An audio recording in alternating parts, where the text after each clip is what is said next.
Hello, welcome to the podcast where we're discussing some of the most significant recent news stories from all around the world.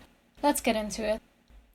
Alexei Navalny is being moved to a prison hospital as he has been on hunger strike for 20 days now, claiming he does not receive adequate medical attention. The Russian opposition leader only narrowly survived after being poisoned with a nerve agent last summer.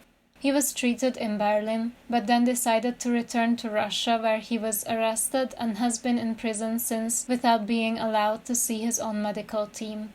His doctors warned that his condition is critical and he could die within the next few days if not given appropriate medical help. Recent blood test results indicate he could suffer from kidney failure. Navalny's supporters are calling for street rallies for Wednesday, which is the day of a State of the Nation speech by President Putin.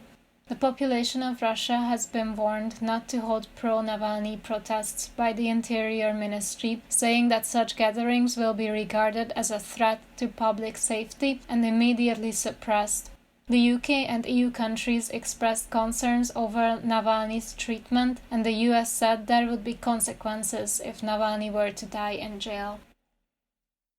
On Sunday, Prince Philip's funeral took place, strictly socially distanced. The Duke of Edinburgh was laid to rest at Windsor Castle in England. Prince Philip died at the age of 99 on Friday, 9th of April, in Windsor Castle.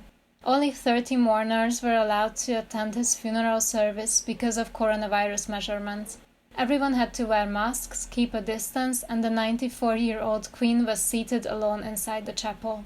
There was a national minute silence throughout the UK, which was marked by ceremonial gunfires at 9 locations across the country. No planes landed or took off at Heathrow Airport during the silence, and all major sporting events were rescheduled not to clash with the funeral.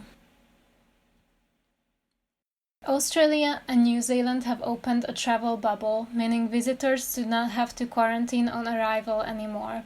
Now, for the first time in more than a year, people from Australia are allowed to travel freely to New Zealand.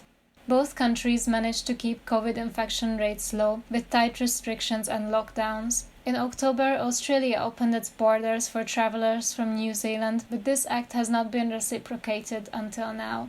Thousands of passengers booked flights between the two nations for this week. To travel, they must have spent 14 days before departure in either Australia or New Zealand. They must not have any COVID symptoms or be waiting for the results of a COVID test. Thank you for listening. That's it for this week. Take care.